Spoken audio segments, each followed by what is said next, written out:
साल 2021 क्या हुआ था राजस्थान का चर्चित केस प्रेम नारायण मीणा।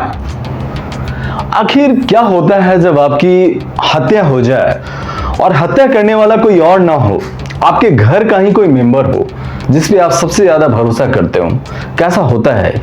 तो जानते हैं इस केस में आखिर क्या हुआ था राजस्थान का एक चर्चित केस में। नमस्कार, मैं हूं अरुण कुमार और आप देख रहे हैं संडे क्राइम फाइल्स। साल 2021 26 मार्च सुबह के 7 बजे थे। प्रेम नारायण का भतीजा राजू जो कि दूध लेकर घर आया था, जैसे ही घर के दरवाजे पे अंदर आया वो देखा कि दरवाजा न तो बंद है न तो खुला है, हल्का सा भिड़ा हुआ है। उसने दरवाजे को पुश किया। दरवाजा पुश करते ही वो परेशान हो गया, बिल्कुल चिल्ला उठा, रोने लगा क्योंकि अंदर का नजारा देख के वो बिल्कुल चौंक गया। अंदर प्रेम नारायण की लाश पड़ी हुई थी, खून से बिल्कुल सनी हुई, चारों तरफ खून बिखरा हुआ था। वो बिल्कुल चिल्लाने लग गया। ये आवाज सुन के अंदर से रुक्मणी उम्र 40 साल भागते हुए आई और वो रोने का वजह पूछी, तुम क्यों चिल्ला रहे हो, क्यों रो रहे हो? और राजू ने दिखाया कि आप इधर देखिए। और ये नज़ारा देख के रुक्मणी भी काफी जोरों से चीख पड़ी, वो जोर जोर से चिल्लाने लगी, रोने लग गई। ये सुन के जो कि कमरे के अंदर में प्रेम नारायण का बच्चा वैभव और ऋचा, वो भी अंदर से काफी रोने की आवाज सुन के परेशान हो गई और वो दरवाजा को पीटने लगी। ये देख के रुक्मणी अपने बच्चों की ओर गई। बच्चों के कमरे के दरवाजे के बाहर से कुंडी लगी हुई थी। रुक्मणी ने कुंडी को खोली और बच्चे भागते हुए आए और वो भी ये नजारा देख के काफी रोने लग गए।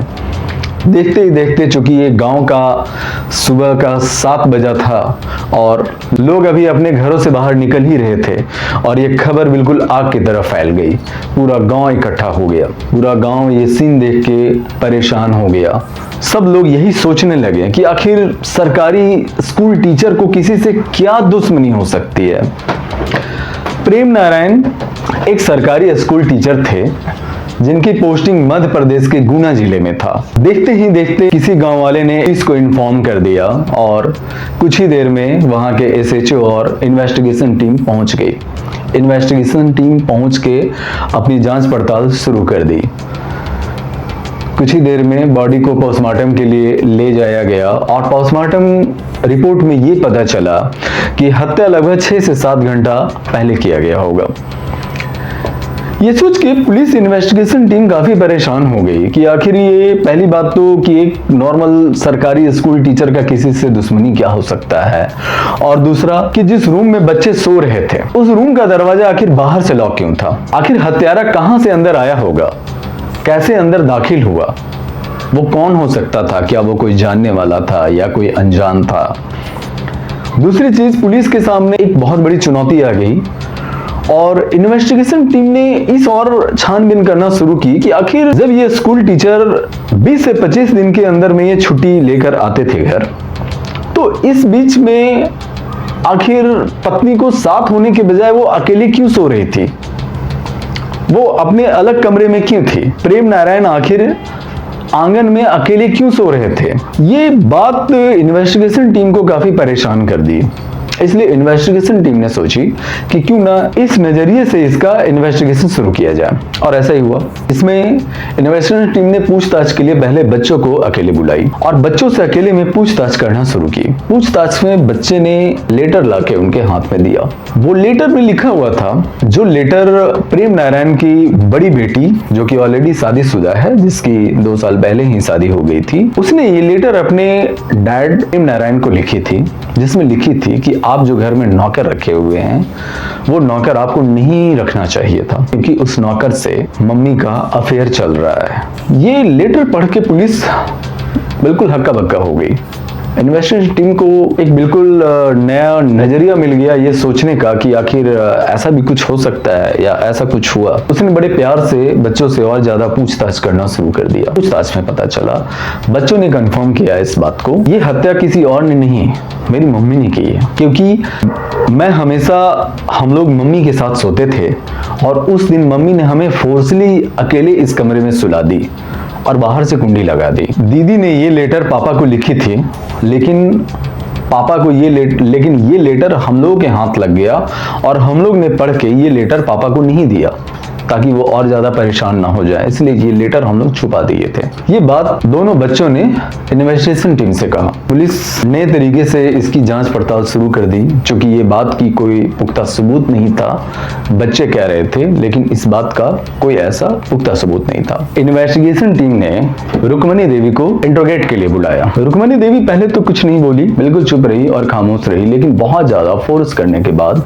वो सारे तोते की तरह सारी बातें उगल दी। रुक्मणी देवी ने बताया कि हस्बैंड वाइफ के बीच में काफी मनमुटाव रहता था, दोनों से बातचीत ऑलमोस्ट ना के बराबर होती थी और इस वजह से प्रेम नारायण और भी ज्यादा परेशान रहता था और वो हमेशा 20-25 दिन में ही आता था सिर्फ बच्चों को देखने के लिए। आने के बाद अक्सर झगड़े होते थे, इस वजह से वो जल्दी घर आना ही नहीं चाहते थे। इसी बीच जो रुक्मणी ने बताया कि मेरे से काम नहीं होता है, मैं बहुत परेशान हो जाती हूँ। ये बातें सुन के प्रेम नारायण ने एक नौकर जितेंद्र को घर पे रखा और जितेंद्र खेत से लेके घर तक सारा काम को संभालता था।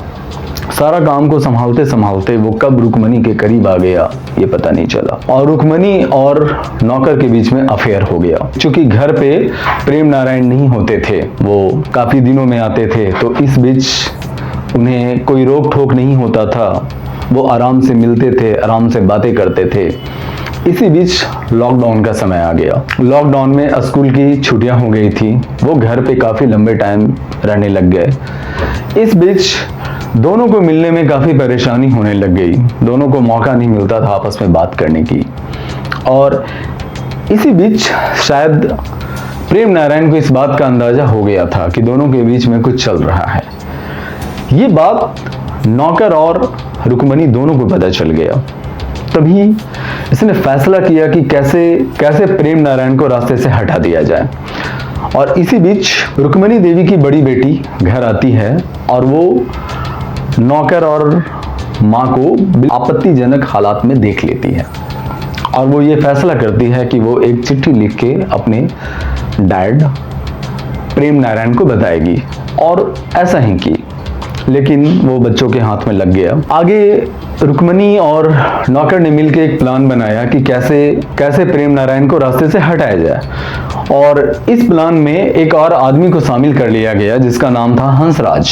उसे 20,000 रुपया देकर प्लान में शामिल कर लिया गया। प्लान के मुताबिक नौकर जितेंद्र रात को पीछे खिड़की के रास्ते आता है, जिसमें रुक्मणी देवी एक रस्सी के सहारे उसे ऊपर लाती है। उसके बाद प्रेम नारायण के कमरे में लेकर जाती है। प्रेम नारायण काफी गहरी नींद में सोया रहता है और इसी बीच उसके ऊपर तलवार से और कुल्हाड़ी से वार किया जाता है और कत्ल को अंजाम दिया जाता है। इस तरीके से रुक्मणी ने प्रेमी नौकर के साथ मिलकर अपने पति का हत्या कर दी। ये कहानी ये सिखाता है हमें, अगर रिश्तों में प्रॉब्लम है तो आपको वहीं अलग हो जाना चाहिए। हत्या या मर्डर किसी प्रॉब्लम की सॉल्यूशन नहीं है। अगर आप में मनमुटाव हो रहा है, अगर आप लोग एक दूसरे के साथ रह नहीं पा रहे हैं, तो कानून इस बात की इजाजत देती है कि आप अलग हो जाइए। लेकिन हत्या और मर्डर किसी प्रॉब्लम की सॉल्यूशन नहीं है। इसका अंजाम क्या हुआ? कुछ भी तो नहीं। 2 बच्चे बिल्कुल अनाथ हो गए, माँ जेल चली गई और नौकर, उसे क्या मिला? कुछ भी तो नहीं, वो भी जेल चला गया। दोनों के सामने एक अच्छी लाइफ थी। प्रेम नारायण, जिसे जब इस बात का अंदाजा लग गया तो उसे भी खामोश रहने के बजाय इस प्रॉब्लम को सॉल्यूशन करना चाहिए था। आखिर इस बारे में अगर बात किया जाता तो शायद 3 लोगों की जिंदगियां बच जाती। 2 बच्चे जो अनाथ हुए, कम से कम वो बच्चे अनाथ नहीं होते। और इसी के साथ मिलता हूं मैं फिर अगले एपिसोड में नए क्राइम फाइल्स के साथ। नमस्कार।